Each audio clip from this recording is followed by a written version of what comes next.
East. Yeah. Yes. Yeah. Okay. Yeah.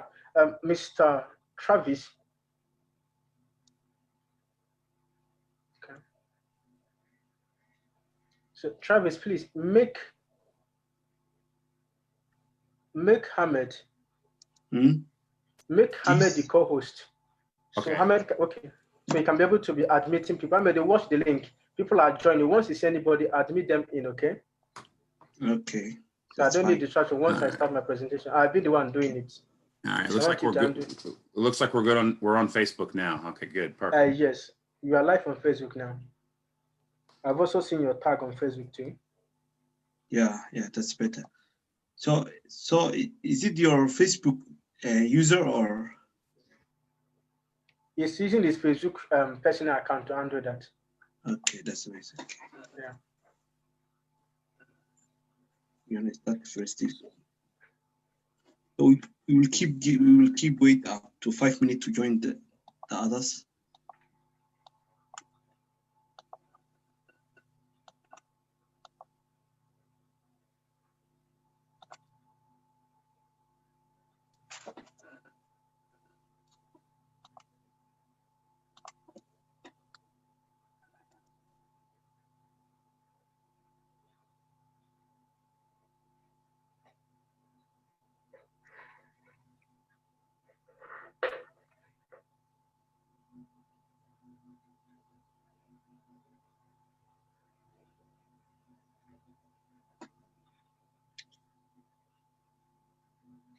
So do you see my Facebook request? Yeah, I'm accepting. I've just accepted you. So I will tag you now on the live coverage. Okay. Yeah. Yeah, that's nice. Okay. Hello, good afternoon from Somalia. Yes, good afternoon too, sir. Welcome, dear. My voice is clear, I hope. Ahmed, you have to control the noise from the background, okay? Okay, that's nice. Okay. Yeah. Okay. Thank you, sir.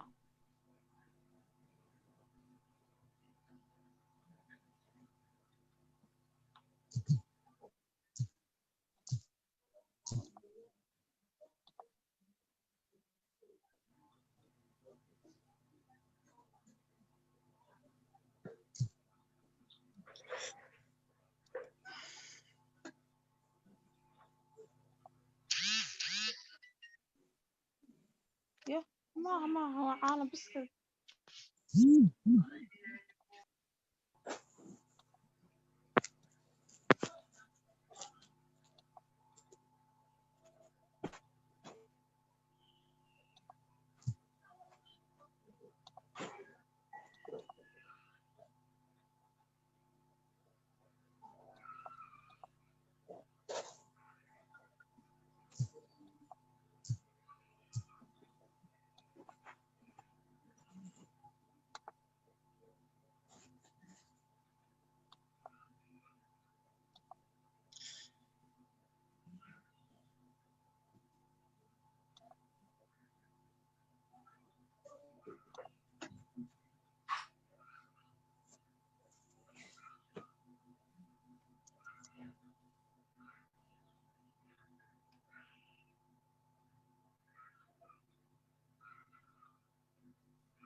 Hello, Mr. Jude.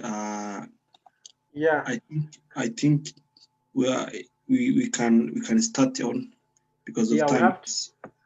Time is limited because of exactly. So over to you now. You can do the introduction.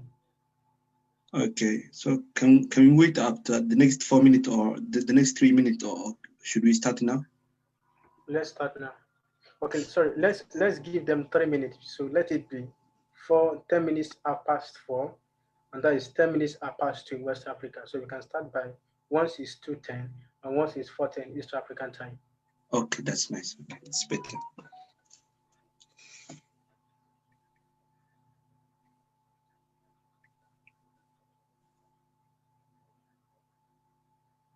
Could you check my timeline? I'm trying to tag you on the live stream. Yes. It's open for me. Although I'm muted.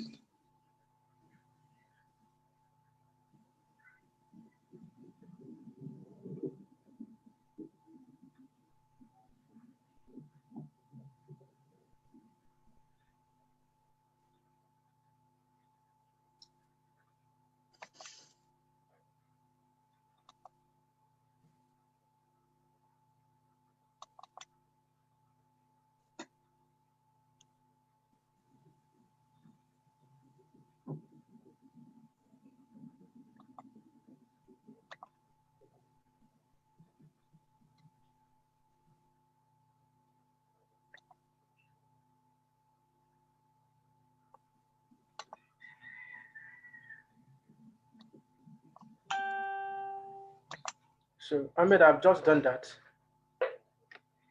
Okay. So you can see the live on Facebook. Okay, that's not the.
So Ahmed, we have to start now, please. Good afternoon, dear all, and it's a great time to see you all leaders in here.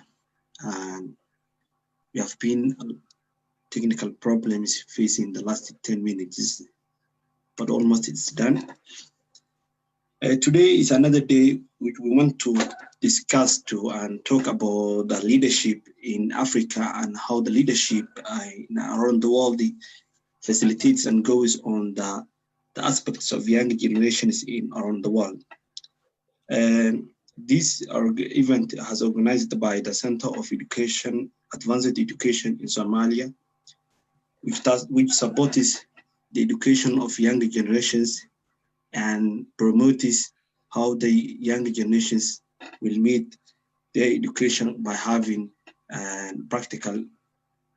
So we should like to talk about and discuss the next 2 hours, the next like 1 hour and 50 minutes. Almost we have passed in 10 minutes about how the leadership and the leadership status in younger generations first goes to around the world, and how the younger people, now we are talking about that young people should go on. So let me make a brief and profile in the Center for Advanced Education. in Somalia.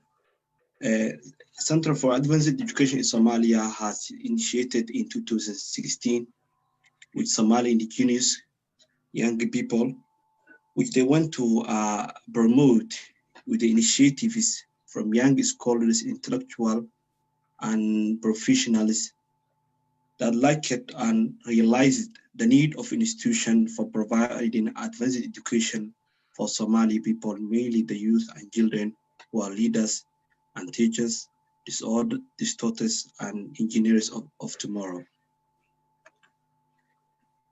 Is a private and non-political, non-profitable organization which is centered in Mogadishu and has established 2016. And we do and provide young generations in knowledge based on the career now going on around the world and the things that young people are facing around the world. So let us go to directly our host of this precious and beautiful and event, to Mr. Jude, the founder and CEO of the Leadership Assembly. I would like to welcome him. So, Mr. Jude, welcome. Yeah, thank you, Ahmed. Thank you, Ahmed. I'm good to be here today, and thank you for the Center for Advanced Education in Somalia. And I also want to thank Leadership Assembly for giving me this opportunity to be here with you guys today to discuss on the issue of leadership facing African continent as regards to young people. So it's my pleasure to be here this evening, being the 20th day of December 2020. We have known what happened this year. This year seemed to be full of unexpected events, full of uncertainties and unprecedented time. But thank God we are here today. So I hope that even as we discuss, it's not about me alone. Even as I do the presentation, I also like you guys to be on the call too, to share your thoughts too, so that it not be a one-way something.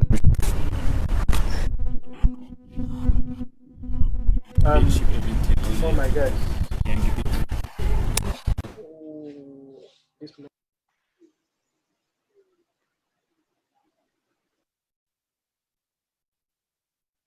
Hello, Mr. Jude. Are you facing technical problem?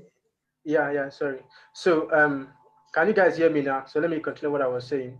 So Okay, and good. also my friends, Travis from USA, thank you for giving us this opportunity and also making your Zoom available for this chat. So I appreciate everybody present here today. Like Ahmed have rightly said, I am Jude Anumude. I am connecting today from Nigeria, West Africa. I happen to be the founder and the CEO of Leadership Assembly. I'm also the host of the convener of Young Leaders Conference. Some of us have participated in the conference this year. Some did not participate, but 2021 is coming back again. So it's my pleasure to be here today. I pray that even as we chat, you will learn a lot from my content today. So I'll be sharing my discussion from my PowerPoint. So the introduction will be, so the chat can be okay. Okay, Can you guys see sure. my PowerPoint? So just try now, because at first I was there. Okay. Let me come again.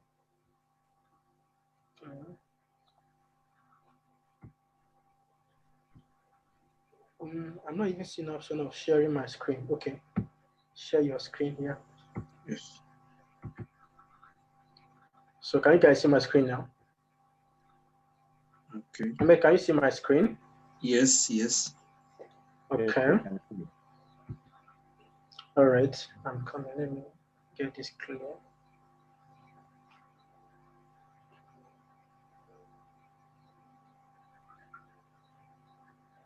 All right. So this is my screen. Like I've said, what we are discussing today is this: young leaders, young people. Sorry, you can lead now. Like I've said, I'm Jude Anumude Obin now. I already said my introduction. So that is who I am. Now, on introduction, I would like us to start with a chart because there is this belief that young people have in African continent because of our culture, because of our tradition, because of our environment, we feel like that, yes, we are not going to make a difference, that we will not succeed,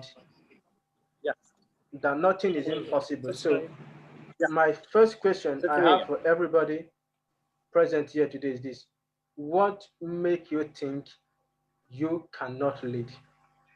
What make you think you cannot lead? You do know that you have all the power within you to be a leader. In fact, I keep on telling some of my followers that everybody on this earth was created for a purpose. And we are meant to be a leader in the aspect of your calling, in the aspect of your gift, in the aspect of your purpose. You are meant to lead in that part. Possibly, you are meant to be a footballer. Don't be just an ordinary footballer. Be a footballer that inspires others. Like you all know Cristiano Ronaldo. A lot of people today in the world want to be like him because his lifestyle inspires them. The way he does things is not just an ordinary footballer, he's also a leader and a footballer. So he's providing leadership in that aspect. So don't feel like that you cannot lead. So as I go straight to this introduction, please, I want you to, meditate on this question within your mind. What make you think you cannot lead? As I continue, I want you to be meditating on this question because I believe that nothing is holding you back from becoming or being a leader. Then, these are my thoughts here. The leadership challenge in Africa call for your action now. A lot, we have really said a lot about African leadership. We all know what we are facing today, that the challenges we have in African continent is bad leadership. A lot have been discussed, a lot of theory have been said, a lot of radio talk, a lot of book have been reading, but action is needed now.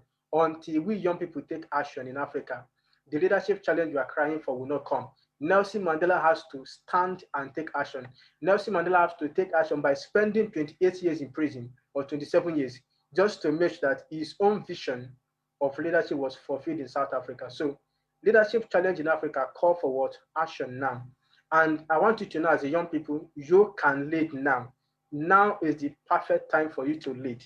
When I was listening to Global Leadership Summit for this year, they was saying that in time of uncertainties, leaders are called to go first. So in time of unprecedented time like this of COVID-19, a lot of things, leaders are what are called to lead now. Now you got the power and the energy. One thing we don't know about that we have the power and energy until we push ourselves, until we take action,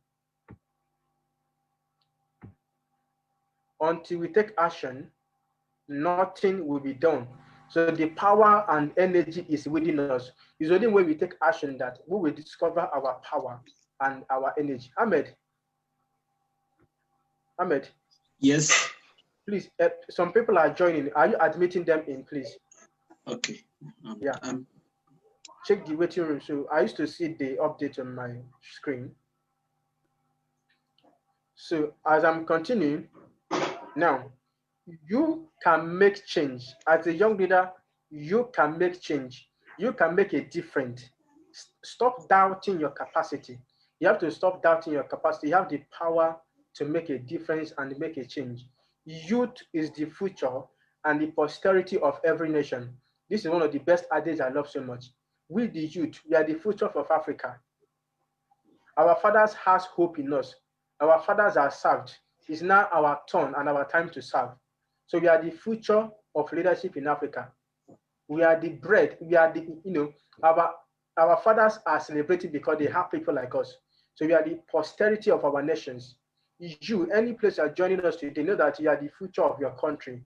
The future of your country lies there in your hands. Then you are the future and the hope for your nation.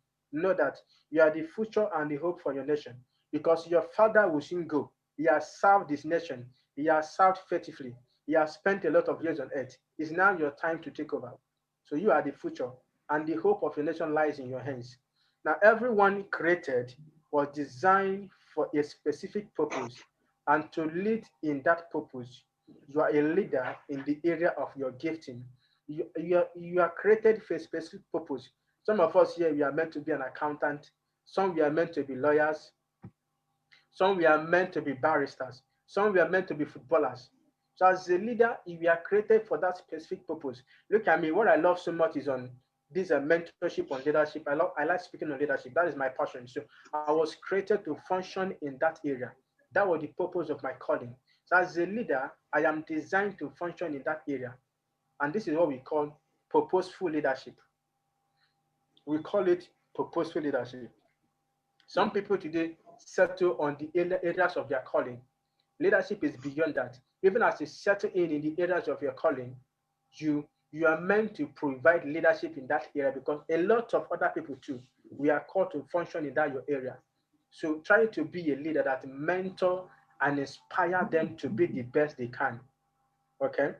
Now, great leaders create more leaders, not followers. Our work is to help you develop and become a better leader. Our work today is to help you to develop and become a better leader. In leadership, great leaders create what? More followers. Now, I have just a small chat here with you guys. What is your own definition of leadership? So I want you guys to be making use of the chat button now. So I want you to drop your own definition of what? Leadership. In your own perspective, what do you think is leadership? In your own language, how can you define leadership? Because of making use of the time. So I want you guys to just go on the chat, just write your own definition. And I forgot to say, for the introduction, you can just also do it on the chatting, okay? Just go on the chat box, tell us your name, the country you are joining us from, just simple as that. Then go ahead and, tell us your own definition of leadership before I go and before I continue defining my own now. So please drop that. I want the chat to be coming now as I continue with the presentation. What is your own definition of leadership? How do you perceive leadership? Then on the first slide, we'll be talking about understanding what is leadership. Understanding what is what? Leadership. Okay? Understanding what is leadership. Now, I have so many definitions of leadership here, so we will take it one after the other. I have one as defined by Globe Research Project. They define leadership as the ability to influence, motivate, and enable others to contribute to success of their organization. So leadership is what, and this is actually something that John Maxwell said, that leadership is all about influence. Now, this guy is from Global Research Project. Now define leadership as the ability to influence. So as a young leader in your country, right there in your community, the ability to influence your neighboring, your friends, your ability to motivate them, and also give them the opportunity to contribute also to the success of what is going on, to the success of what you're trying to build. That is leadership. Then the second definition was done by James Caes. James Caes is a leadership author. He defined leadership as a relationship between those who aspire to lead and those who choose to follow. Okay, I keep on saying this. If you're not inspiring people to lead, you are not a leader. Like I said in the introduction, that leaders create more leaders, not just followers. So you must do what? There must be a connecting relationship between you that is inspiring to lead them and those that are choosing to follow you. If you're a leader that is not inspiring people, you are not a leader, you are working alone, because nobody is what? Following you. So you must do what? There must be an existing relationship between you that inspire to lead and those that choose to follow you. This is where influence comes, and this is what makes you a leader. Okay, so I'm going to slide number 5 now. Before I attend to your definition, I can see the chat is coming. Keep it coming, guys. Okay, now this is from an human resource world web portal. They define leadership. The leadership can be defined as one's ability to get others to willingly follow. So according to Human Resource World Web Portal, they define leadership as one's ability to get others to willingly follow. So leadership is not when you force people, it's ability to inspire others through your visions and your mission statement, that others are willingly to follow you, not when you force them, like what we see today in Africa. When we see our president, they the way they're leading us. Some of us, we don't like their modus operandi, their style of leadership. We don't like it at all. But we don't have any option because they have the power that there. So people are following them because they are leaders, not willingly. They're following them because they don't have any options. Okay, so a true leadership must be the one that you inspire people, your ability to get people to follow you willingly. You don't force them. So this is another one that was defined by Encyclopedia of Public Health. They define leadership as the process through which an individual tries to influence another individual or a group of individuals to accomplish a goal. Okay, according to Encyclopedia of Public Health, they define leadership as a process. Now, leadership is a process whereby me as an individual, I try to influence you guys listening to me today, or a group of individuals to accomplish. When I push you to pursue your dream, when I inspire you through my vision, through my presentation, through my content, through my podcast, through my event, when I influence you to strive to accomplish your goal, they say that this is what leadership is all about, according to Encyclopedia of Public Health. Now, this is from Warren Bennis of South California. He defined leadership as the function of knowing yourself, having a vision that is well communicated, building a trust among your colleagues, and taking effective action to realize your own leadership potential. Let me analyze this. Leadership starts from knowing yourself. Now, this was why we launched our leadership course recently. We launched a course called Self-Leadership Course, Mastering Yourself. So this man now from Warren Bennis, the University of South California, this leadership is what the first function of a leader is to knowing yourself. And in answer that the second one is was having a vision. It's not enough to have it's good to have a vision, but it's not enough to have a vision without communication. So as the leader, should be able to have a vision and you communicate it in a simple way that your followers and others listening to you understand it. It's one thing to have a vision. It's another thing to have a communication skill. These are the skills that leaders should have. I think when I talk about the quality of leaders, communication is part of it. Because having a vision is good, but knowing how to communicate your vision is more important than having a vision. These two things must work together. So you should be able to communicate your vision, and you should be able to build a trust among your colleagues and taking effective action to realize your own leadership potential. So trust is also important. Trust is also another quality of leadership. If you're a leader that people don't trust you, you will hardly influence them. And trust is earned. Trust are earned. You build trust when you work with people. So you earn trust by working with your colleagues, by your action, by your characters. Those are where trust came from. So, and also taking effective action. That's why I keep on telling you guys that this is the right time for you to lead now. So in all these things we are saying, knowing yourself, vision, communication, building trust, action is also needed for you to fulfill your leadership potential. Okay? So before I go to that next slide now, let me take your thoughts. Let me see your definition of leadership. Okay, I'm looking at the chart now. Let me see.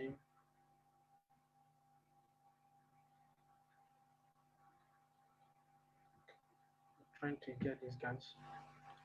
Okay, I'm trying to get your chart. Okay.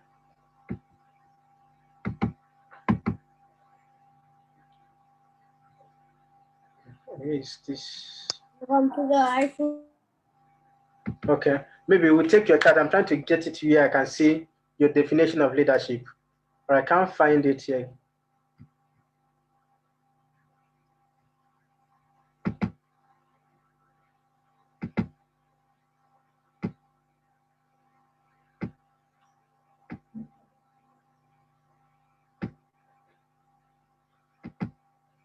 Okay, so now let me go to the next slide, which is like this. Could you tell your own leadership style?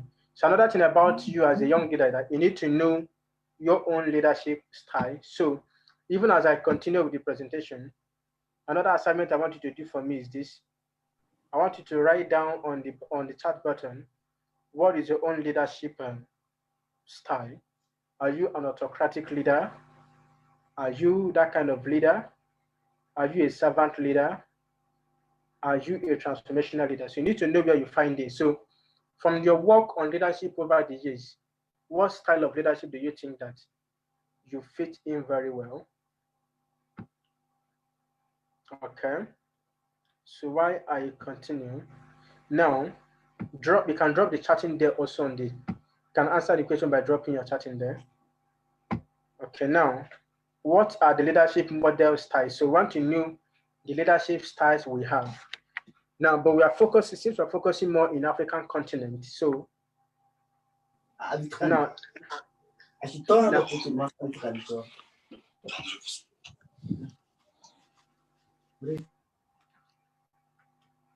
now, what are the leadership styles? Leadership models generally practiced and are relevant to Africa are transformational. We are focusing on Africa, the one that's also relevant in Africa. So those ones we know are what? Transformational leadership, participative leadership, servant leadership, and authoritarian leadership. So I will take it one after the other.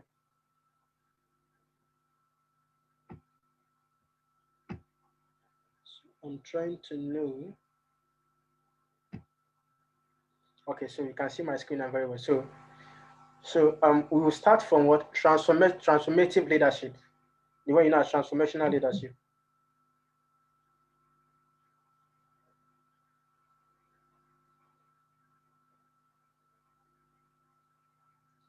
Okay.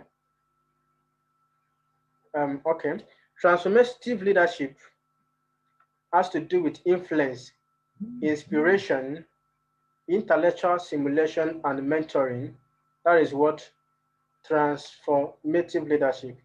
Your ability to influence people, your ability to inspire people, and your ability through your intellectual, through your content, through your mentor, like what we do in Leadership Assembly, through our podcast, through our conferences, we do what? We inspire young people. We try as much as possible, to give you guys a great content, like what I'm giving you today. We did a lot of research to get this content together, just to make sure that when we do the presentation, you guys will understand the content very well. So that is transformative leadership. Then we have what? Transformational, okay, I think I'm taking that right. So we now go to servant leadership. Servant leadership, this one is so scarce in Africa. It has to do with what? Love, humility, service, and tourism. This is one I love so much. And this is, I can say, this is the one as a leader I fit in very well. So that was why I was asking you that question. Could you tell me your own leadership style? So I already know my own leadership style long years ago that I was called to be a servant leader. This is where I fall in very well. I love inspiring people. I'm I like humility. I work on building my trust with my followers, my friends and my colleagues. And I love service so much. I love to serve others so much. I love to serve people very well. So this is something that I have to work on as a leader. And I'm also giving you guys today as a charge, every young leader present here, inspired to be a servant leader. This is what is missing today in the world. If we all can be a servant leader, I'm telling you, you can make a lot of difference in the African continent as a leader, because this is what is missing today in Africa. Then participative or democratic leadership, the one we know as, leadership of the people and by the people, it has to do with consultation, consensus through public for a referendum. Before you take action, you carry everybody along. You love people. You don't make your own decision. You consult others before taking actions. Then we have authoritarian style of leadership. This one is the most common. If anybody have studied the issue of Africa, you know that what we practice in Africa is authoritarian leadership. It's the most common in Africa, which encourages sycophants. They encourages leader that does not have the capacity, because they do that. They are not qualified. They encourage weak institutions. Institutions that are weak. I don't like talking about Nigeria, but I want to tell you the realities of Nigeria. In Nigeria, some of the things that our political leaders do is, they focus on, how will I keep it? Nepotism, they do appointment not based on someone's qualification, capacity, or meeting the criteria. They do the appointment, they give people appointment, give people in a position of power because of nepotism, because they know them, they do that. So these things are actually what is bringing weak institutions, because you have to appoint somebody that is qualified in such any organization for the organization to be at the best level and compete in the market. And the refusal to leave power. We have known some great leaders in Africa that have spent 30 years in power. I can't remember, I've forgotten his name. The man just died some few years ago. Is he Uganda? Was he Uganda president? One of the presidents in Africa. One of the presidents in Africa that have been in power for like 30 years. He has refused to leave power. He has been there. He feel like everything about government belongs to him and his family. This is so common in Africa. And making decision on his or her own. This kind of leader make decision on their own. They don't even think about what people will say. They don't consider others' attention, others' thought. They just go ahead and make decision. This is very bad. We don't encourage authoritarian leadership in Africa because it's destroying the African leadership setting. That the leadership in Africa is the way it is today is because of we have authoritarian leaders, not servant leaders. It's so common in Africa. They just do things on their own because of power. They can do everything for power. They are willing to kill for just to be in power. They will refuse to leave power because they want to benefit everything in government. This is very, very bad. So I pray that as a young leader listening to me today, that you will work on your own leadership, that you will not be an authoritarian leader, but rather you'll be a leader that inspires others, that you'll be a leader like Nelson Mandela, you'll be a leader like Gandhi of India. Those are the leadership we are looking at young people. The one we are inspiring, we're motivating you to lead now is to be a leader that inspires others, not a leader that causes problem. So I'm going to the next slide, which is on slide number 9. Okay. Now, can leadership... Mr. Jude, excuse me. Okay. Can you select a slideshow view in this PowerPoint, because of some of the participants are complaining that they cannot see fit. Okay. Can you see my slide? Yeah, I can see, but I don't know. Most participants are complaining from the voice and the screen. That the two matters have written in right down in the comment side. So just this one, you can select in the slideshow button in the below. You can see the below of your PowerPoint. Below, okay. Just no. Okay. I don't know, but my voice is good, right? Now, me is right. My voice is right. Okay. Now, see what we're gonna do after this presentation. We're gonna Ahmed get their emails too from the registration. We're going to send them this PowerPoint for them to also study it very well on their own convenience time. Okay. Okay, we'll share later. Okay, guys. Okay. Now, okay. Can leadership be learned? Can leadership be taught? Can leadership be measured? And do you become a leader by reading books or through exercise? Sorry, guys. Or is it by repetition and experience? These are questions I'm going to answer now. How long does it take to become a leader? How long does it take to become a leader? Are leaders born, not made? Now, these are the questions coming in now. So I'm going to answer the question in the next slide now. Now, this is the next slide now. Now, a lot of people, like out of 100% we have, 0% of people say that leaders are not born. Leaders are not born, and leaders are not made. Okay?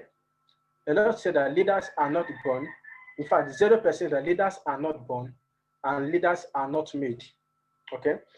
20% of people say that there is a leadership genetic. That leadership is genetic. You are born from, if your father was the president, you're meant to be a leader because of that genetic. Okay. Now, and they believe that there is a little you can do to become a leader if you have don't have it, if you don't have that, is don't. Okay, sorry for that mistake there. So they believe that there is a little you can do to become a leader if you don't have it because it's genetic. 20% agreed on that. Then 40% say that as the leadership is a set of character traits, that is a set of character traits largely determines which level of excellence one can advance through training and experience. That is 40% saying. Then 60% of people say that leadership is mostly learned, but of course, genetic play a role too. So 60% of people say that leadership can mostly be learned, but they believe that genetic, where you came from, your lineage also plays a role too. Then 80% of people said that leadership is a learnable set of practice that almost any human can develop. They believe that leadership is learnable, is a set of practice, that anybody can do what?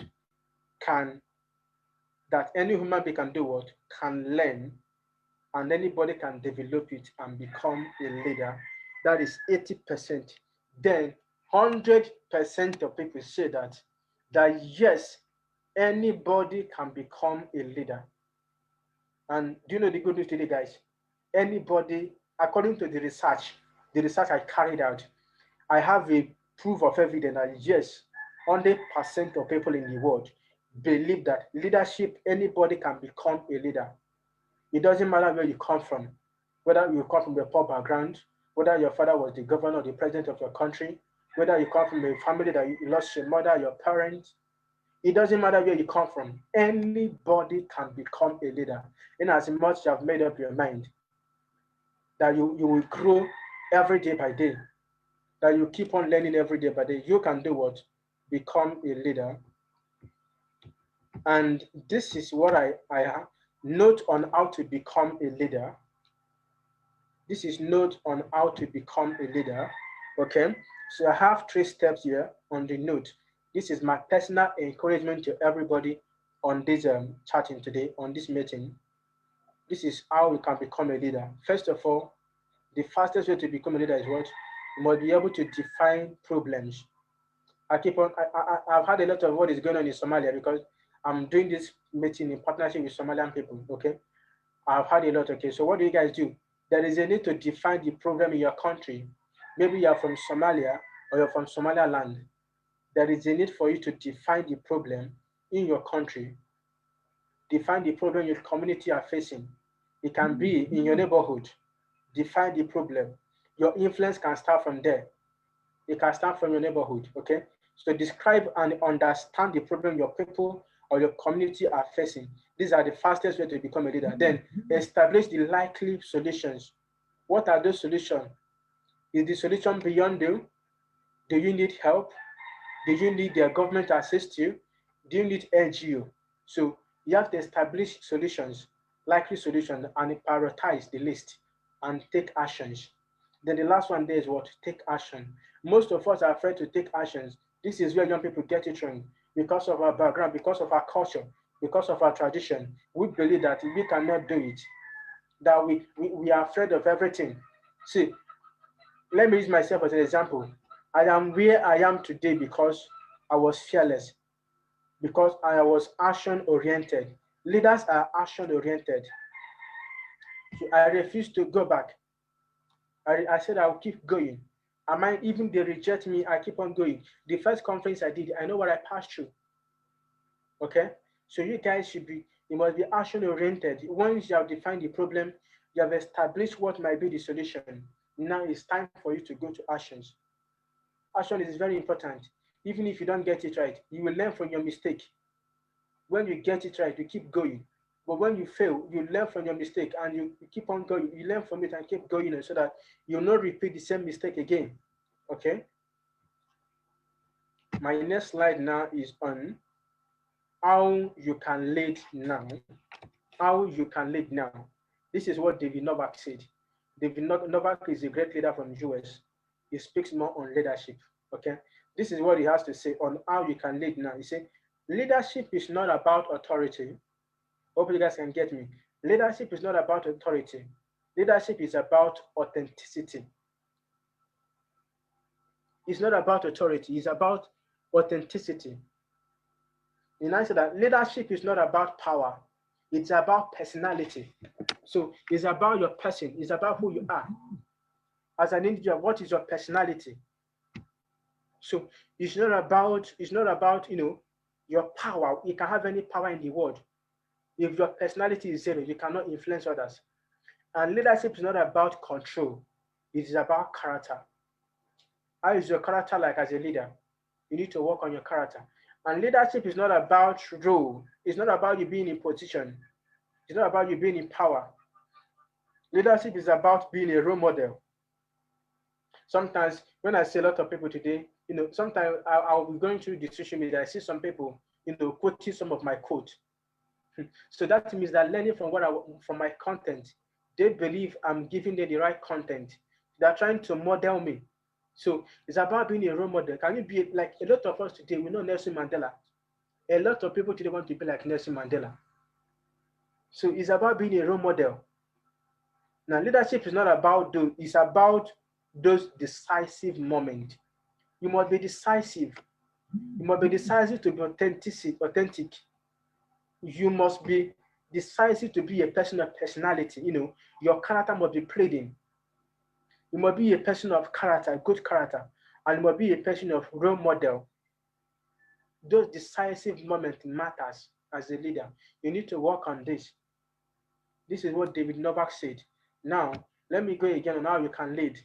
This is what John Maxwell taught. John Maxwell taught on how you people can lead now as a young people, how you can lead now. This is what John Maxwell has to say. Say, start where you are now. A lot of us have a lot of excuses. We will say we don't have money. How can I do program? Where will I start? John Maxwell say, start where you are now. You don't need all the, you see, if you are waiting for the resources in the world, it will not come. But when you make use of that small resources you have, more will come. I'll repeat that again. If you are waiting for many resources to start, you will not start. But if you can start with that little you have, I promise you, more will come. Because once you do it, a lot of opportunities will open up. A lot of doors will open up along the line. So start right where you are. You might not have all the dollars in the world, you might not have all the resources in the world, but that small resources you have in your hands, start with it. Now, another thing, John Maxwell said that use what you have now. I've already said it. That small resources you have, it can be $1. Start with that $1. You can do small program for your people. You can invite 2 or 3 persons to come. If you can impact on those 2 or 3 people, you have done a lot. You have started. You are using what you have. So it's about action.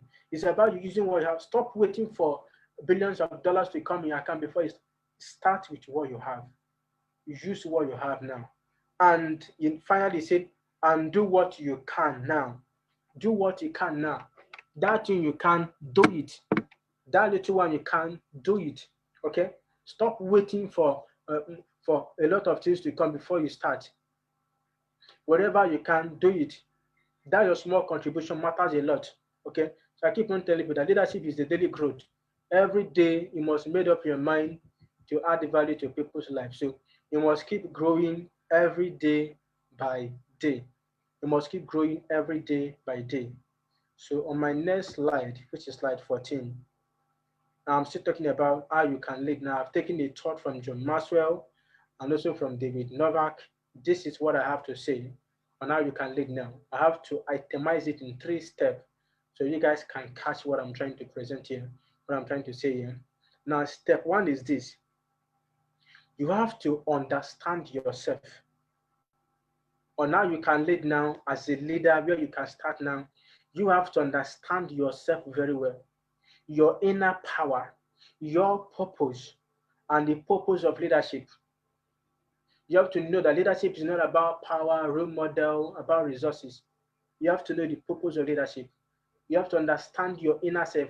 One thing I keep on talking about is sometimes when I'm opportune to talk to young people like you guys now, when I do mentorship, I keep on telling people, I keep on emphasizing on purpose, because I believe that purpose is everything in this world.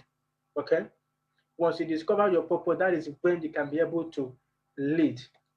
Because some people might say you are lacking resources. I can give you $1,000 now. If you don't know yourself, you can waste the money. But once you know your purpose, you will know where to channel that resources effectively. So there is a need for value reorientation, and there is a need for you to know your purpose and the purpose of leadership. Now, leading now requires that you will understand the purpose of leadership to lead well. I keep on saying it. Purpose is very, very important in leadership, guys. Okay, then that is number one. Understand yourself, your inner power, understand your power, understand your purpose, and understand the purpose of leadership. Then number two, now you have to have a guiding vision. I keep on saying the vision is very important. If you don't have a vision, it's as good as you don't have direction. Okay, so you must have a guiding vision. Your vision gives you a picture of your tomorrow. It gives you a picture of where you're going. It's just like you want to travel to US. Okay, there is a need for you to know that this is the road that will lead you to USA. If not, you can see yourself you can find yourself in China, and from China you can find yourself in South Africa. That is how a man that has no vision, you keep on wandering from one place to another because you don't know where you're going. But vision gives you direction. It enables you to know where you're heading to, that this is the way to USA. And once you know that, you see that your journey becomes so easier. So vision even makes your journey of life very simple and easier for you. With a little effort, you see yourself, you find yourself on the top. But when you don't have vision, you keep on, you're just as good as a madman. When a madman can never walk alone because he doesn't know where he or she is going. So you can see yourself there on the cycle. You need to have a vision as yourself. Once you now have a vision, your vision will not circulate, not circulate, you begin to gain influence. Vision gives you influence. Vision gives your life direction and meaning. You want to have a meaningful life, you need vision. Any man or a woman of vision is a someone of destiny and have a great future. Now, this is what Jonathan Swift said. He said, vision is the art of seeing what is invisible to others. People might not say it. In fact, when I started Leadership Assembly, I started when I was in university. That time, I experienced a lot of discouragement. A lot of people wrote me off. But I know what I was pursuing. Those guys did not see my vision, but I saw the vision. So the vision was invisible to them. They couldn't see it, but I know where I was heading to. And today, I can see that at least we are growing every day. We're adding values to people's life. So as a leader, you need vision. Vision makes, what others don't see. Vision gives you the opportunity to see it. It gives you the opportunity to see where you're going to be in the next 5 years. If I ask a lot of you guys here now, where do you see yourself in the next 5 years? Some of you don't even know. This is challenging. As a leader, you should be able to know where you're supposed to be in 2023. Now, I was sending email that I was telling guys, what is your plan for 2021? You have to sit down now to reflect for 2020. What went wrong? What went right? Where did I need improvement? You don't need to wait for 2021 for you to start making your plans and vision for the year. You can start now. Okay, guys? So you need vision. Vision gives you direction for the future. It's very, very important. Okay? It makes you to see the invisible that others could not. A lot of people will see invisible in what you are, they will not see anything in what you are doing. But when you have a vision, it gives you direction. So the step 3 there is what? Develop your leadership quality, develop your leadership character, works on your leadership, work on it. Now, those character I was saying before, those leadership quality you need to work on is what? You need to work on integrity. You need to work on your communication. As a leader, you need communication skill. You need to be a person of integrity. You need to have the ability to delegate as a leader. These are the qualities of leadership. And you need to have influence. You should be able to influence others. And you must have a learning agility. One of those quotes I see on the back page of some book is that leaders are readers. Leaders are life learners. So you must be what you must be. You must have a learning agility, because the day you stop learning, you'll be out of what is trending in the world. So you need to be up to date. And the only way you can do that is what? By cultivating the habit of a learning agility. And you must have respect for people. You must respect others. And you must be courageous. Okay, you must be what? Be courageous. You must have courage. You must have self-confidence. You can see what I say, etc. There are other qualities, but I just decided to pick this few just to, for not to be ambiguous. So hope you guys are getting what I'm saying. Now, I'm going to the next slide now. How to develop yourself as a leader. How you can develop yourself as a leader. You need to be your own hero as a leader. You don't wait for somebody to take you to the top. You need to pivot your ways of life. You need to plan for your future. You need to be your own hero. And this thing cannot happen overnight. It happens in a gradual process. You need to work on yourself. You need to develop yourself over time, okay? Now, these are some of the outlines I have here. In order for you to develop yourself as a leader, you have to seek for knowledge on what you want to improve on. As a leader, you have to seek for knowledge on what you want to improve on, like source for information related to what you need improvement on. Look for those information. Those things, maybe let's say you want to be a footballer. What do? You have to study history. No, you have to study the history of football. You have to study the greatest people that have played football at the past and those that are present. You have to study them. You have to learn from them. Okay. So those are the information you need for your daily improvement. Then number two is that you need to have a mentor. You need to have a role model. It is helpful to be able to look to others for inspiration and motivation. Like today, like me, for example, when I look at Nelson Mandela is a role model to me because of what he has done, because of what he did in Africa. So to be able to do what? To have a role model and mentor, people that will look up to and will say want to be like these people because of what they have done. Okay? As a young guy, have a mentor. I keep on talking to some of my friends that mentorship is very important. Mentorship helps you to avoid some of the problem that your mentors have, or, the problem that you've experienced in life. When you allow them to mentor you, they will guide you on how to jump ahead of those things. In fact, they even teach you how you can be able to, how you can achieve success as easy as nothing, because they have been in that your position before, so they knows how to lead. They knows how to help you to become the best of yourself. Okay. Then number three is what? Surround yourself with people of like mind. As a leader, you need to surround yourself with your people of like mind. I keep on telling people, your friends matter. Spend time with people who are working on similar things as you, and you will find yourself growing with them at a faster rate than if you had tried to do it all alone. I'm able to grow fast today because of the friends, the people I work with. In fact, there's another organization I also have called Global Leadership Forum. That organization is comprises of most experienced leaders in the world, and these are the kind of people I work with. So because I surround myself with them, I learn a lot every day from them. They also learn from me. So it helps me. That is what is helping my leadership growth so fast. So know the people you surround yourself with. And another point there, which is number four, maintain self-discipline. Maintain what? Self-discipline. Stay honest with yourself and be intentional about your desired improvement. This is so important, guys. You need to stay. Self-discipline is very important. You have to maintain self-discipline and you have to stay honest with yourself and be intentional. You have to be, leadership is about intentional. You have to be intentional about your personal growth. About when you want to grow, you have to have passion. You have to read a lot of books. Most of us, when we are in universities, we know what we sacrifice. Some of us spent 4 years in university to study some course. Some of us spent 5 years in university to study some course. So you should be able to discipline yourself. You should be intentional about your self growth. Okay, so it's very, very important. So in continuing on how to develop yourself, this is the last slide now. Measure your progress.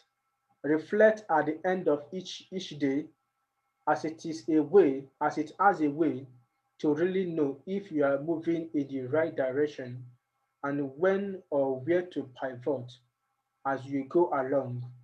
Okay. You have to measure your progress. Measuring it is very important. Like I keep on telling people, as a leader, you need to reflect for what happened this year. Look at 2020.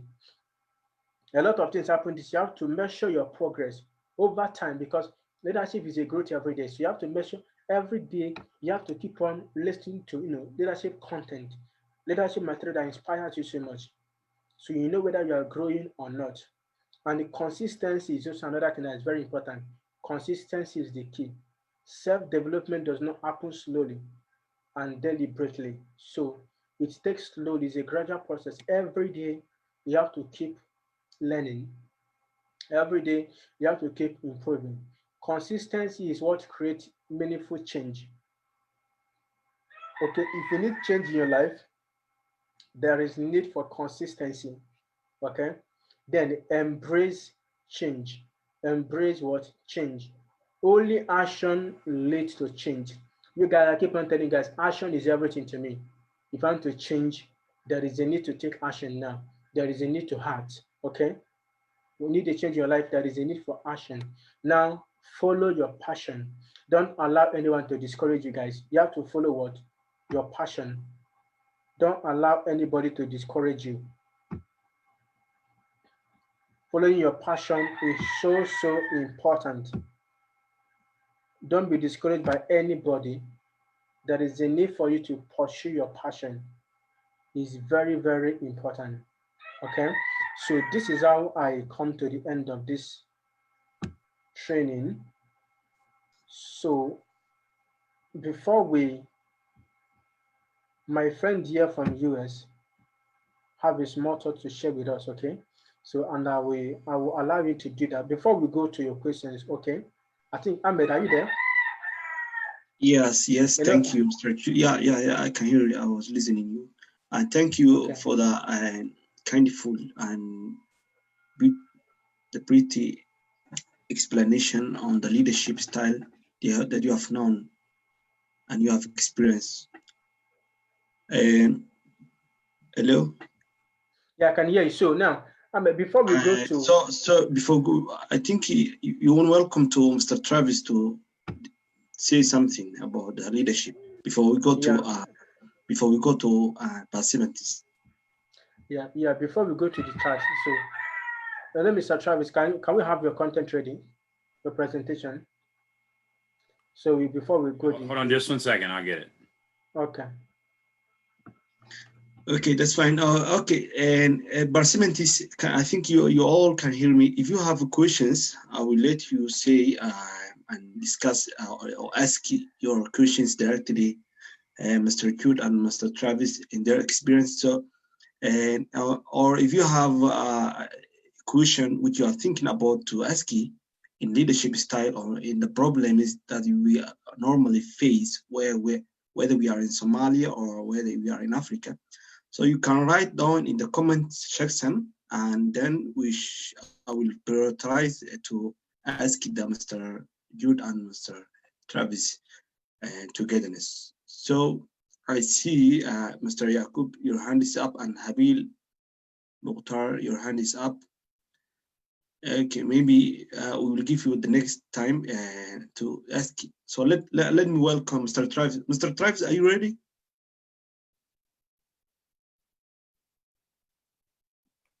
Just give me one second. It's for some reason it's not letting me share it, so I'm gonna pull it from somewhere else. Give me 1 second. Okay, just to fix it, let me give a chance to Barsimentis that their hand is up. So I want to let you unmute Mr. or Mrs. whatever, Habil. Habil Mukhtar. Welcome. Yes, thank you very much. And I think my voice is very clear. And yes. I would like to take this opportunity to thank the Center for Advanced Education in Somalia and giving us such a great opportunity to have or to develop our knowledge according to leadership. And also would like to thank the lecturer and Jude for his wonderful presentation. and his experience sharing with us. And I have a comment which I think my comment will bring out a question. And I think in this continent we are living in Africa, and the continent is a continent for young people. When we look and at the average of our presidencies, we are the only continent in the world where we have presidencies at 90 years old and still starting new terms of election. And we have seen people in wheelchairs unable to raise their hands standing for election. Why do those big countries much bigger than us interest their economics and their resources to people who are in their 40 ages? And I think the main challenge of Africa development is the leadership, especially those aged leadership. And sometimes when it becomes in transformational leadership or democratic leadership, this is the question I wanted to ask you guys. When sometimes we experience in an African who took the seat as a transformational, then it becomes an autocratic leadership. How can this challenge be can overcome? Over. Okay. Mr. Jude, I think you get the point of his question. So, which means that in leadership is changing from the autocratic to transformational. In Africa, it's difficult. So, how can we solve it to exchanging in the leadership into transformational? So, I think the point was that. Welcome, Mr. Jude. Yeah. Okay. So Travis, okay, let me address that question. Travis, please get your video ready. So once I'm done with the question, so we can continue with your video. So thank you once again. Like I said, during my presentation, I was saying that you saw where I wrote that we in Africa, this autocratic leadership is being encouraged, whereby we encourage psychopaths. Like what he said, you see somebody at the age of you see someone at the age of okay, I'm looking for this. Okay, so someone at the age of 90 years, you are still in power. This kind of people are incapacitated. They don't have the kind of intellectual, to lead a nation. Now, I think my own angle is this. That is what I'm saying, because in Africa, we love power so much and we can do anything for power. Okay. Now, based on history, we have seen what has happened and what is even happening today. So that's why we are talking to young people. Learn from these stories. Learn from our past leaders. Learn from what they have done. Learn from them and make a decision within yourself that you're going to be different. That rather you're not going to be an autocratic leader, but rather you be a servant or transformational leader. Like we are saying this. Nelson Mandela succeeded even with the hurdles in Africa. He did it. He succeeded. Okay, so if Nelson Mandela can do it, I'm telling you guys, we know our environment, our culture, that it's difficult for us to be able to to overcome this. But I keep on telling you guys, nothing is impossible. Okay, anything is what possible. So you yourself, like me, I have resolved that I'm gonna be a servant leader, whether somebody encourages it or not. That is the decision I've made within myself. So let us learn from these people, and with that is the coming. We are the future of tomorrow. Let's learn from them and make a decision within ourselves to be different and minding what the environment is posing. Because we know that when you get to the system, if you're not courageous and strong enough, if you're not a leader of integrity and the leader is a principal leader, the system will also corrupt you. Before you know it, you become an autocratic leader. So let's make a decision to be different and be a leader or principal. So this is we know we cannot force those people out of power, but we can decide to make a difference. Like in my country, I know one governor in my country because we have many states in Nigeria. I know one governor out of other governors in Nigeria. The man are choosing to be different. They are choosing to be a servant leader. And I'm telling you, a lot of young people in Nigeria, all of us are following the young guy because he's doing well. That is the kind of leadership we want. His leadership is focused on the people. And the guy is standing out among other leaders in Nigeria as I'm talking to you now. So let us try to be different. With the little position we have gotten, we can use that position to encourage others that this is what is missing in Africa. I hope I got this answer very well. So you guys, we are coming to education. So let's go to, okay, Travis, please, can you play the video now? Travis, welcome. I'm welcoming you. Welcome. I think and we shall go after Travis finish. Welcome, Mr. Travis.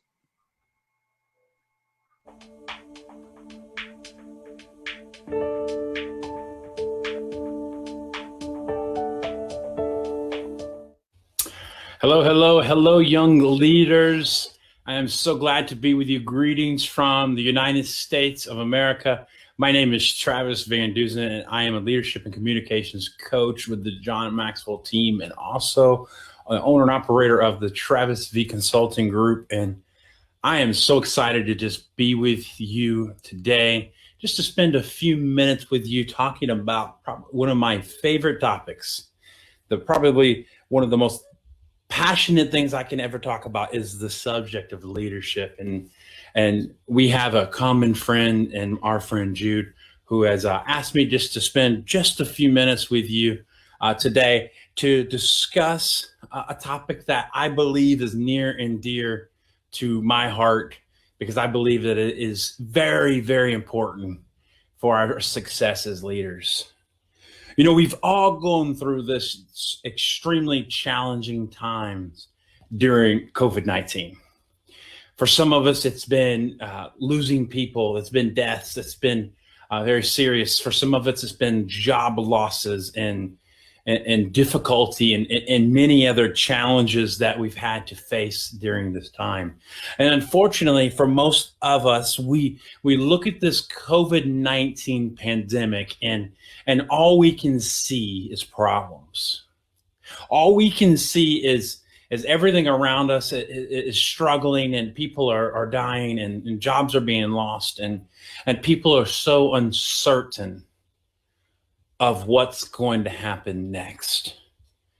But, you know, I want to spend just a couple of minutes with you, just wanting to maybe try to help you make a shift in your mindset here in these couple of minutes I have with you today. You know, I want to present this idea to you that, you know, there are many things in our lives that we cannot control, but we can control how we think. I want to say that one more time. There are many things in life that we cannot control, but we can control how we think. I want to talk to you about just one aspect of the a leader's mindset. I want to talk to you about problem solving. So a great leader doesn't possess the mindset of everything they see is a problem. Great leaders see a problem and say, I see possibility. I want to tell you this: if you don't take anything else away from my brief time with you today, it's this: we need to learn to think possibilities, not problems. See, leaders, at the essence of what they're problem solvers. You know, I have the opportunity to spend a lot of my time working with people who are pursuing careers and wanting to develop themselves and become a better version of themselves. They want to be leaders. They want to be executives in companies one day. And they ask me, Travis, you know, what is the best way for me to grow in my leadership? And I say, you know, it all begins with, as John Maxwell always says, it all begins with influence. But if you want to build influence quickly, solve problems. Colin Powell, who was the Secretary of State in the United States during the Bush administration, he said this. He says, leadership is solving problems. Listen, the day soldiers stop bringing you their problems is the day you have stopped leading them. They have either lost confidence that you can help them or have concluded you do not care. Either way, either case, you have failed as a leader. See, most people are so obsessed with problems rather than trying to look for possibilities in those problems.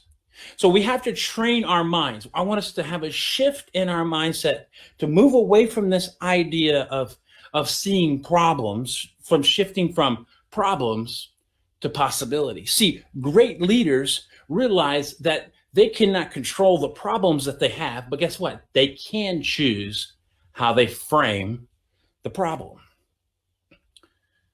You have a choice. You can either look at a problem and you can back down and you can allow that problem to overtake you, or you can begin to frame that problem with this new mindset of saying, what opportunities are presented to me in these problems that are currently arising?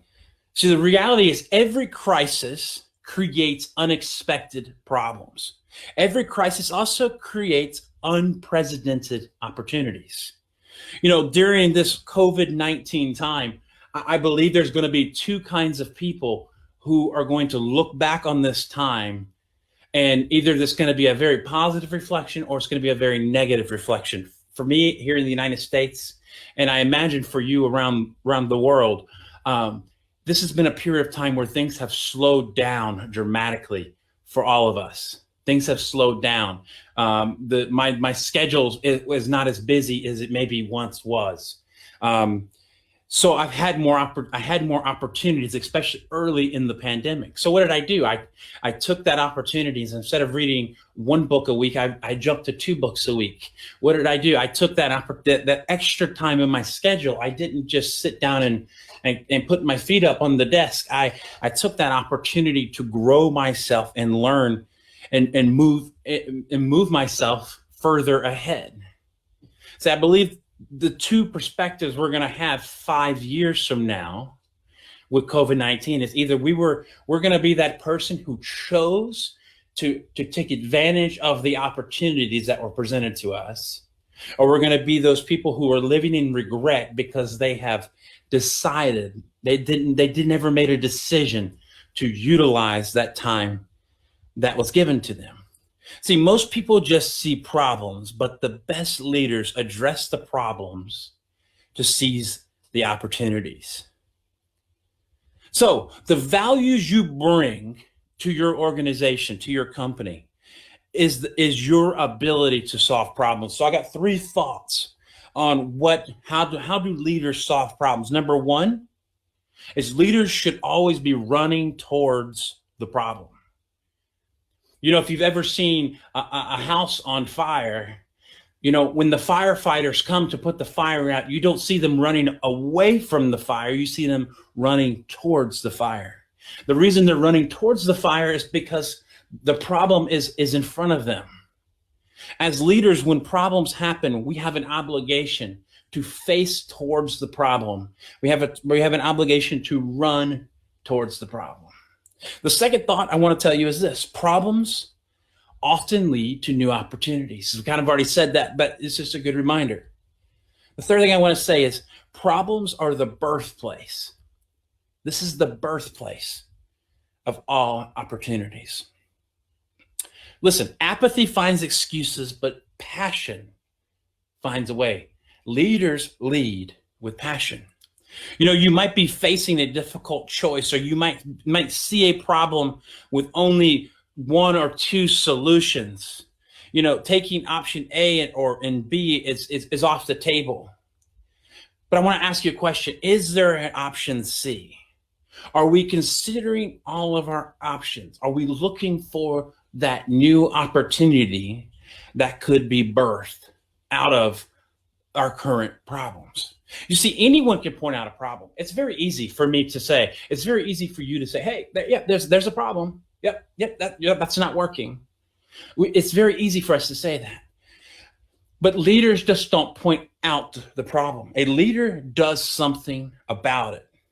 If you want to be bigger, if you want to make a difference, you have to begin to solve bigger problems. If you want to have more responsibility, if you want to be respected at a higher level in your community, solve bigger problems. That's what it all comes down to this. So I want you to begin to ask this question. Don't face your problems and say, oh, well, another problem. I guess I just need to give up. I want you to face your problems. Leaders face towards their problems and they say this: what opportunities are now being presented to me?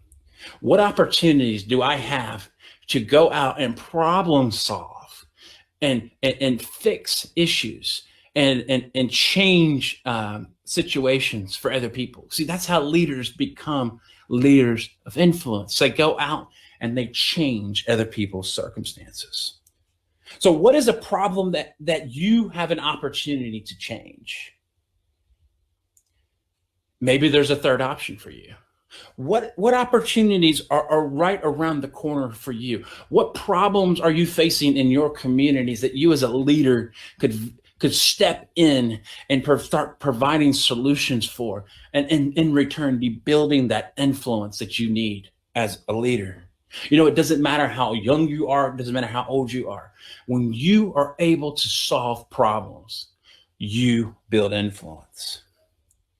You know, as a leader, our responsibility is this: we right wrongs, we fight for what is good, and we do what is true.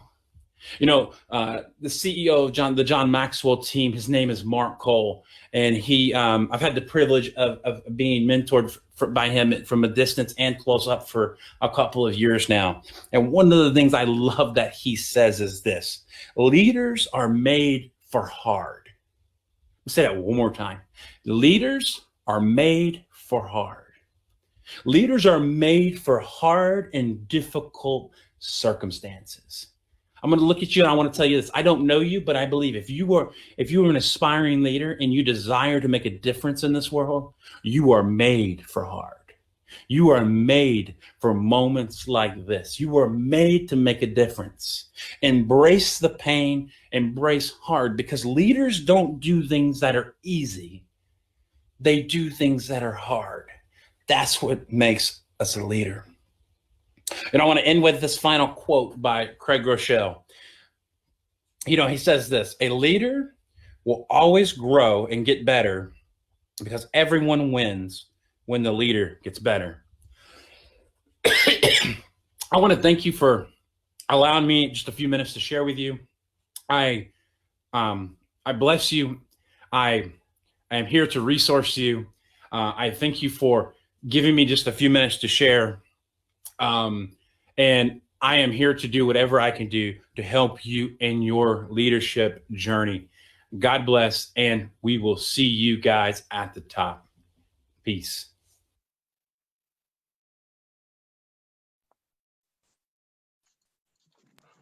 That was a good. That is a good presentation. Thank you, Mr. Travis, for presenting in the leadership style that the young people, or even the young leaders, and all the leaders can do in a good way. So that is a great presentation, and for hearing us, it's a pleasure for us to hear all that from you. Thank you, Mr. Travis. And Mr. Jude, is there another thing you would like to tell us, since we want to open and discuss with the participants? Yeah. Somebody asked question for my presentation. Okay. Yeah, somebody asked questions. So I want to address the question.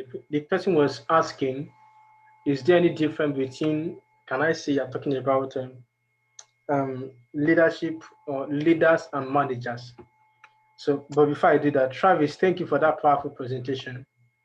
Thank you for being here with us. If there's something I don't grab, and it's what you have said is just like a summary of my presentation. When I was talking about problem solving, you have to describe the problem. The fastest way to become a leader is what? By being a problem solver. And I'm telling you guys again, from what Travis' presentation, be a problem solver. You want to make impact in your community, you must solve problem. You must be a problem solver, and you must see every challenges and crisis, like what happened this year. You must see every challenges as what? As an opportunity. Leaders sees challenges as what? As an opportunity, because every challenges comes with an opportunity beside it. So you should be able to recognize this as a leader and keep going. Like what is said, leaders face their problem. From some of the what I got from this thing, okay, and it said for you to be a leader in your community, you should be able to solve bigger problem. And I'm telling you guys, we have had a lot of what is happening in Somalia and Somaliland. You guys can make a difference. You can bridge this gap between Somalia and Somaliland. You can be the person that might be able to, to bring what has not been in existence right from the history of these two countries. So go ahead, guys, and solve the problem that your country and your nation is facing today. So answering that person's question, the difference is that actually, yes, there is a difference between leadership and management, but the differences are not much. Now, I have some snippets here. Now, a leader, for a leader is what is innovative, but in the terms of management, a manager is what an administrator. Like a manager is somebody that works in an organization and he administers, he takes care of the organization, making sure that every unit and department is working very well. But a leader is someone that is innovative. He creates something new. And a leader is what? Original. A leader is an original person, while a manager is a photocopy. So many managers do some copy, they copy a lot of things, but leadership is being authentic, being the real. And another difference is what that a leader develop people, but a manager maintain people. Some manager just maintain just for you to be there and serve the company, serve the organization. They just maintain you, give you salary, give you some incentive. But a leader will help you to develop yourself. They will help you to discover your purpose in life and help you to develop your destiny and your gift in life. This is a clear difference.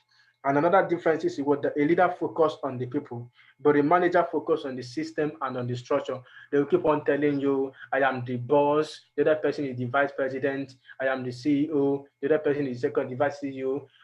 The system should work like this. They focus on the system and structures. You have to respect that person, that and that. But a leader focus on the people. They don't care where you come from. They don't care your background, but they are willing to help you to fulfill and achieve your dreaming. So it's focused on people's. I keep on telling people that leadership is about the people. It's not you as a leader. So a leader focus on the people. Then the fifth point, I have a lot of different, but let me just rush it. A leader inspires trust. A leader is somebody that inspires trust, while a manager is somebody that relies on control. They believe on control, that and that and that. But a leader inspires people. They help people to, to push beyond their limit.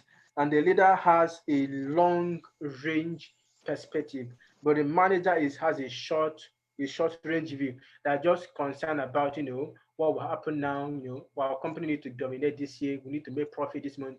But a leader look at, 5 years to come, you know, 10 years to come, what will happen to these people? What will happen to my country? I need to stand up and do something right for my community, for my nation. So they have a long range focus. Now, finally, Okay. a leader asks what is why, asks what and why. Why a manager asks when and how. So a leader bother to know what is how, what, and why. Why a manager is somebody that asks you when and how. They will ask you when, who gave you the authority, how did it happen, who authorized you to do that. But a leader will ask you what is your what is your why. Once you mention this, they will help you to move on and fulfill it. Thank you so much. I think that's where I'll stop for now. Okay, thank you, Mr. Jude. Another question which says, is environment affecting leadership? Yeah. I think environment does. Mm. Environment affects leadership.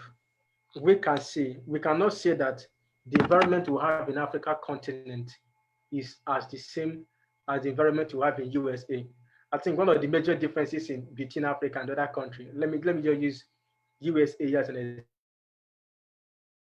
example. Now, like Travis is in USA now, we are in Africa. In USA, they have 24 hours power supply and they have constant Wi-Fi network. But in Africa, this can only be found in some part of Africa. Hmm?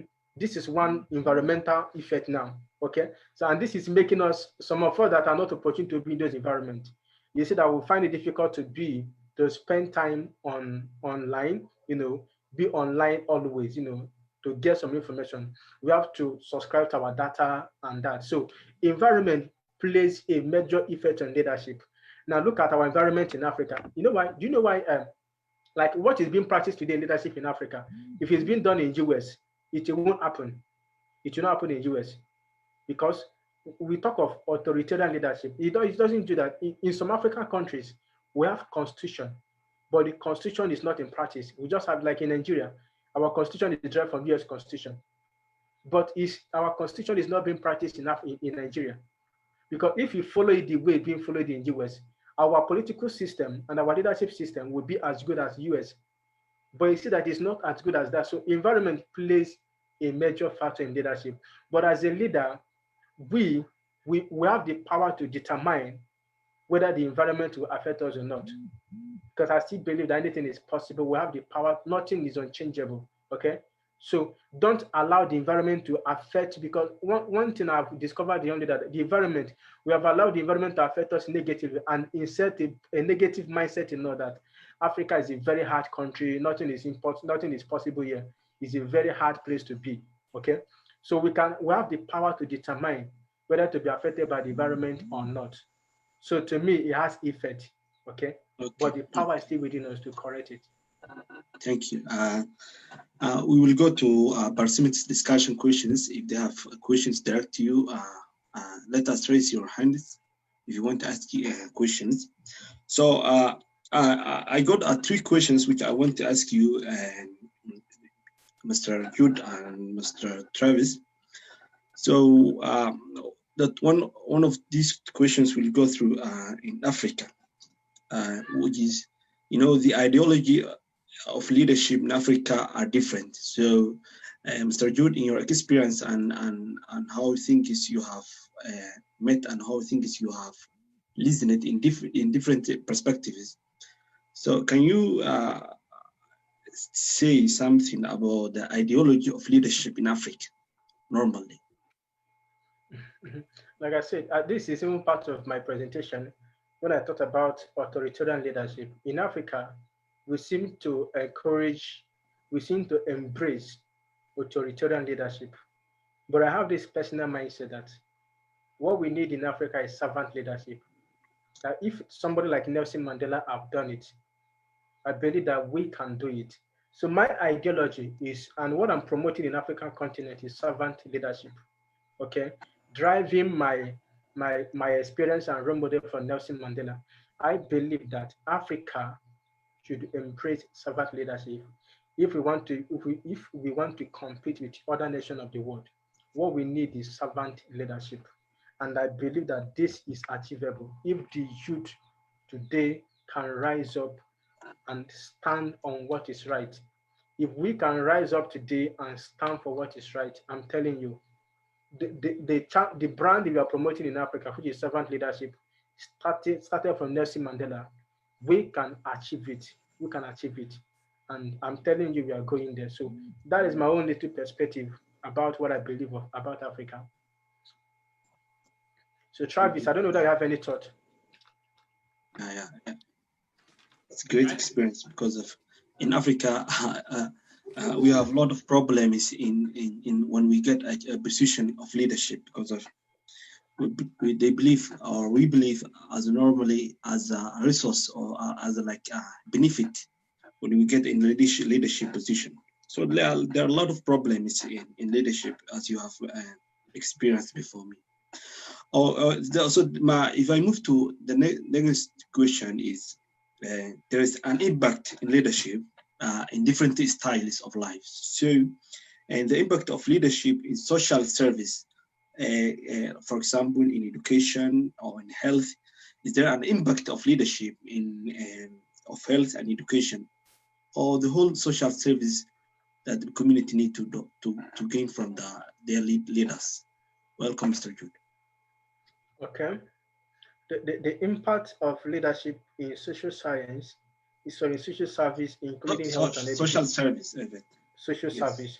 Yes. Okay. Yes.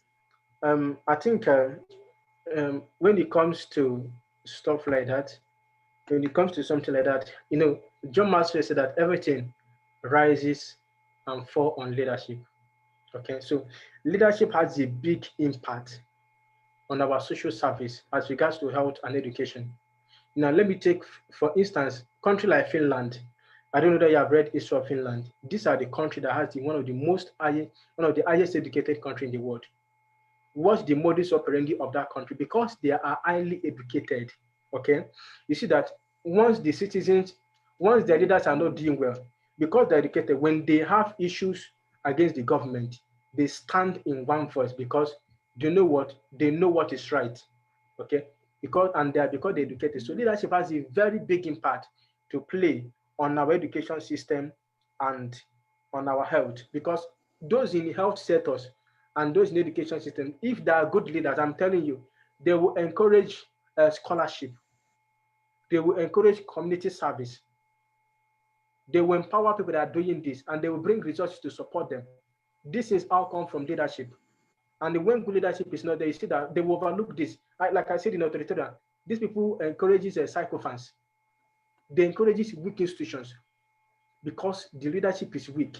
But if the leadership is good, I'm telling you, these systems, I learned recently that Nigeria happens to be one of the largest oil exploitation in the world as a country. But Nigeria is supposed to be among one of the top countries in the world. But we are where we are today because of bad leadership. So you see that leadership is affecting all the system, everything. So once you have good system, good leadership, the education system, the health system, in fact, every other systems will function effectively, 100% correct. So thank you so much, Ahmed. Okay, thank you. You're welcome. So that's clear. And Mr. Trevor, are you online? Can you hear us?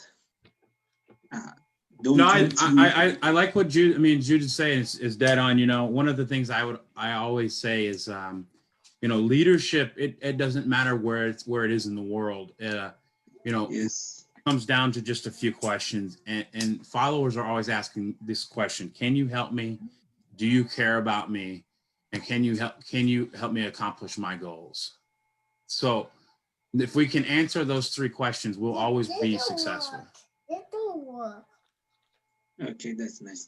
Okay, Mr. Travis, there's one question that I would like to give you in your side, which is I think it's most prepared one in our young generations to know, because of in our experiences or in our family leaders, we follow what they have done through us. So I would like to get your advice and your experience about the upcoming question that I would like to say. Since you have said leadership is mindset and it's about problem solving, can you, in your experience, can you tell us the key values of young people, young generations in leadership?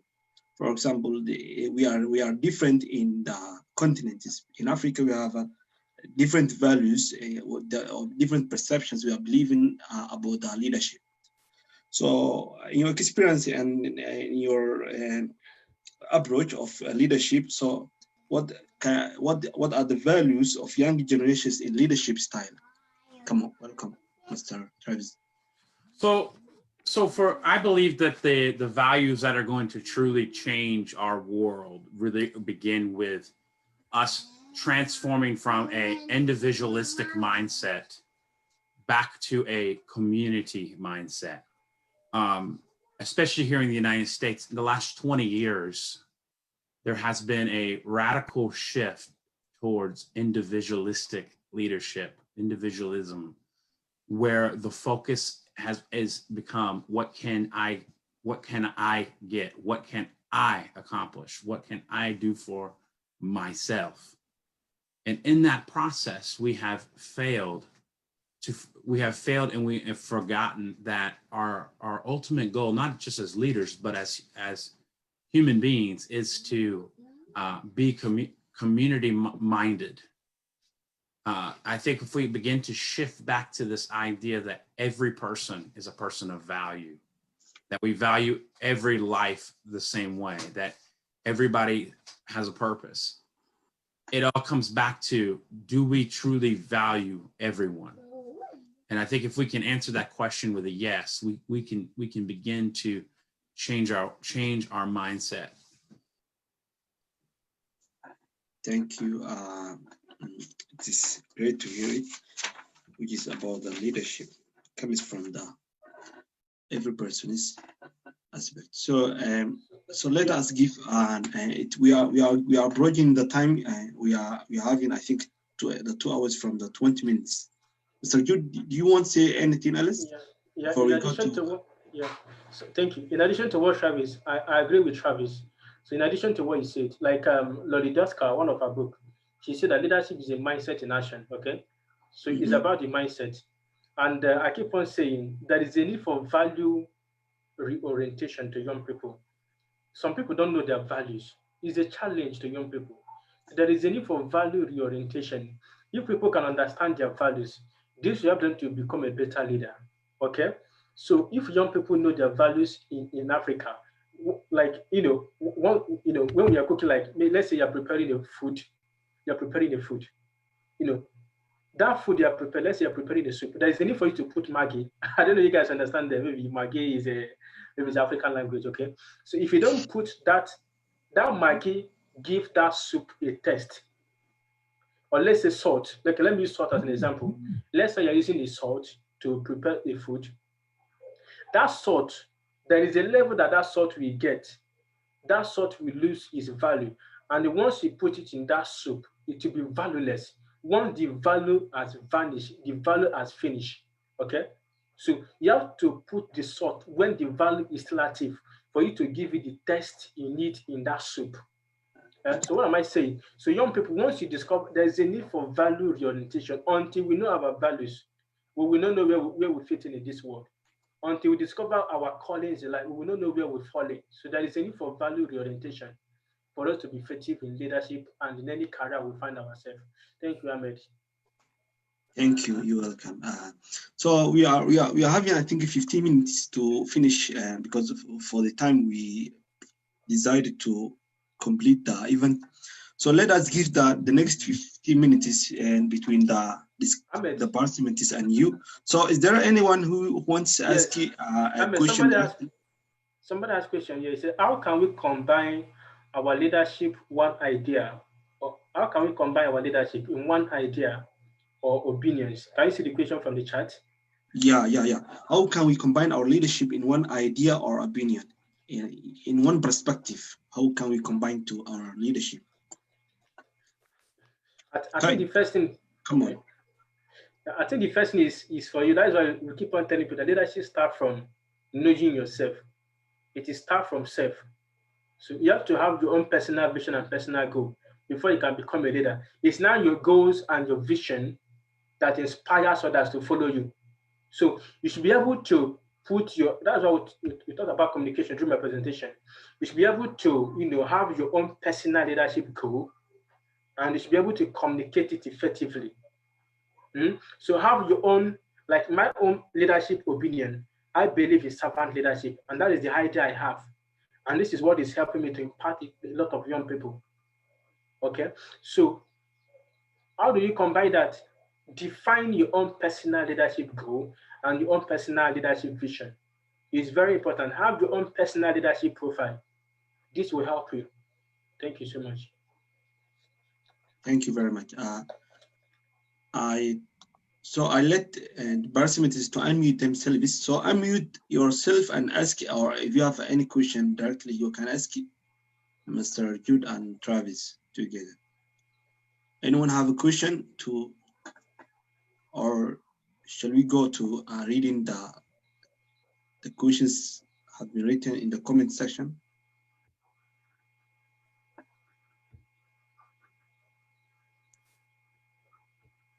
Anyone have a question?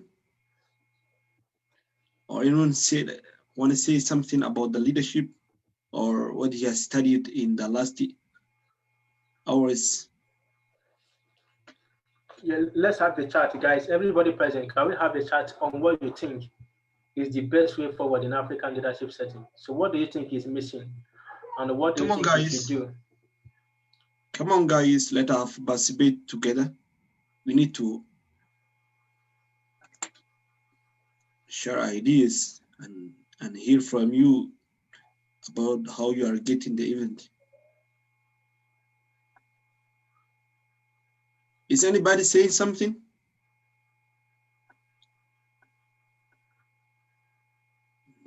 Maybe they are not hearing me. I think.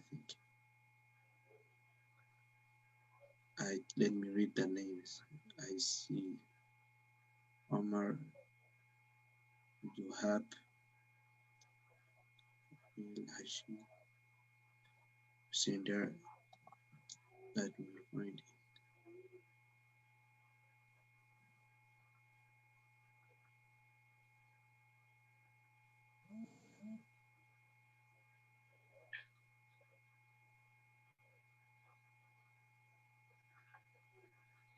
So Ahmed, in the absence of that, let's keep let's complete the meeting. I'm just reviewing the questions because of I've just seen that I missed a lot of questions there.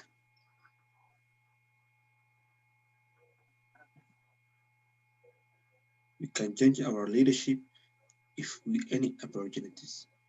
Okay. Muhammad said we can change our leadership if we any opportunities. If we any opportunities, which means I think if you get any opportunity for young leaders. Okay. And Mr. Jude and Mr. Travis, I want to say something about the perspective of leadership in Africa, specifically in Somalia. And we think that we are in Africa people, we believe that something we get a point of leadership style or a leadership position in Africa. We believe that we are having an opportunity or a chance or benefit from the position that we have got from the leadership. We got the position. So we believe that our farmer people, the people that came lead us before us and become a leading and made the system of leading in any country. We as young people sometimes believe that we should have to follow what our fathers or grandfathers has done before. And it is an idea that we almost believe that our previous people have done, we have to follow or we have to change something. But this generation is motivational and technological and entrepreneurial generations that need to change everything in technology. So Mr. Jude, I want to ask you one thing is, how can we as young people practically, I want to ask you this one as a practical, now in daily life, in the daily life sitting, how can young people change that impact from their fathers or from their grandfathers or from their leaders in the country? How can we change through that? Okay, thank you, Ahmed. I think it's still part of what I was saying before. It's about mindset, and it's about making a decision and resolving within yourself that you want to be different. You don't want to be part of the system. Like I gave you an example now that one governor in my country, just one out of other governors in Nigeria, decided to be a leader that focused on the people. Okay, he decided he doesn't want to be like other people. The guy he was in a position of power, but the guy is a servant leader. And I'm telling you, the guy is doing well in my country. So we can decide to be different. We can decide that yes, the culture was there. Yes, everybody see the culture, the tradition, the history of what we have seen and what we are seeing today. But we people, we can say, no, enough is enough. We don't want this. We want to be different. We can change the system. Remember, Nelson Mandela did it. And he has to pay the price of spending 27 years in prison just to be different, just to be a different leader. So no matter what the culture or the tradition has made us to believe, the decision is still within us to say we want to be different as a leader. We don't want to be like others. We want to be a servant. We want to be different. We don't want the system and the culture to corrupt us as it has corrupted our forefathers, our parents. So this is still what I'm saying. It's still the mindset in action, being a principled leader, standing on your own principle, no matter what, no matter the bribe, the pressure, you are saying no, your no is no, your yes is yes. I think this will help us to change Africa as a leader. Thank you so much. Okay, thank you. Almost we concluded the main point we would like to focus on, and I would like to say about the advancements is, if you want to learn more about leadership, you should have to find in experience and knowledge where in the internet, and you can also connect with the leadership assembly and in the leadership studying and in the leadership education system we are developing about that in Africa process. So thank you for all. I want to give Travis Van Dusen for his last speech, and welcome, Mr. Travis Van Dusen. Well, thank you very much for inviting me. It's been a pleasure to be here. I just, it's encouraging to always be with like-minded individuals from all over the world. You know, I hope this is not, you know, this is an ongoing relationship moving forward. It's excellent. You know, as I really think about my leadership growth, I've been sitting here and thinking, what's one thing I can share with you in my final thoughts is really, you know, I encourage you guys to strongly seek mentorship. I cannot say enough about the things that I have been able to accomplish in my life because I have sought out and found great mentors to guide me and give me understanding in situations. Many things that I would have probably fell flat on my face and failed horribly turned out to be great successes for me because of mentorship. So as you're going about your journey, seek mentorship. And let me encourage you to tell you this. Sometimes mentorship is not about finding a person. You know, I've been mentored by people who have been dead for 40 years in books. You can find mentors in books. You can find mentors in podcasts. You can find mentors and many different delivery styles. But also you can seek it in person.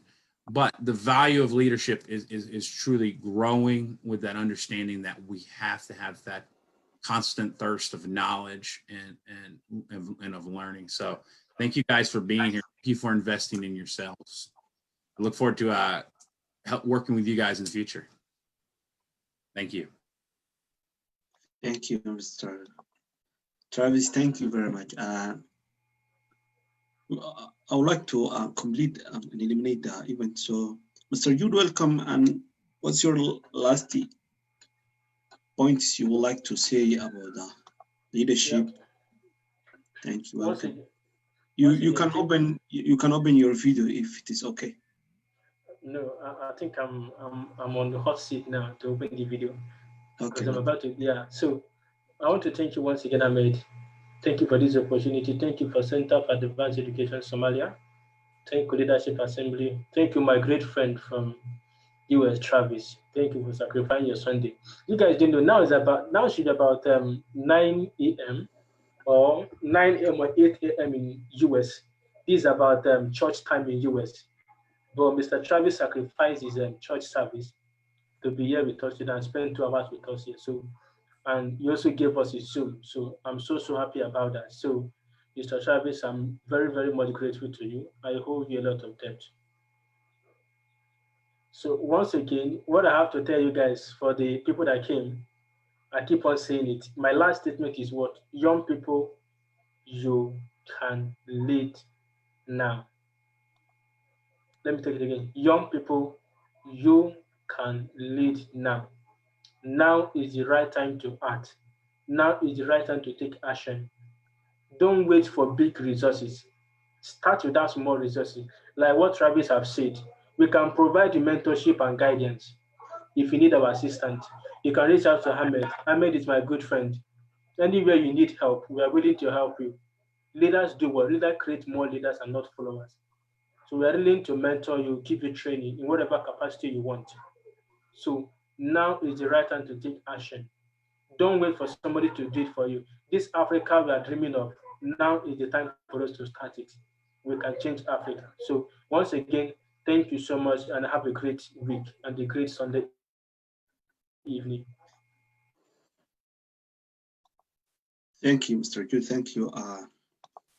Oh, Mr. Hashim, just I'm getting one question from the Hashim. So, Mr. Travis, we have been waiting the questions for a long time. What is it so hard for an African leader to lead the global? So we shall post the video in the group, in the WhatsApp group, and you can watch back to in our Facebook live streaming. And I hope Mr. Travis will save it. I hope Mr. Travis, you will save, I think, right? The Facebook. Yeah, it's saved. Yeah, okay.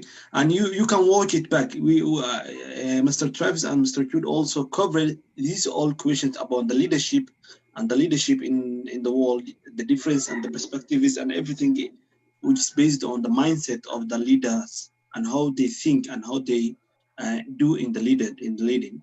Thank you all and for all participants. It's my pleasure to me to organize and see and beautiful faces that would like to change the world in leadership perspectives and leadership problems that we are actually facing and mostly around the world. It's a pleasure for me as Ahmed Omar and as the CEO of the CES Center for Advanced Education in Somalia. And we can discuss together and other things which you are thinking about using the WhatsApp group and using or sending email to Mr. Mr. Jude in Leadership Assembly email or CIS at Advanced Education email. Thank you for all.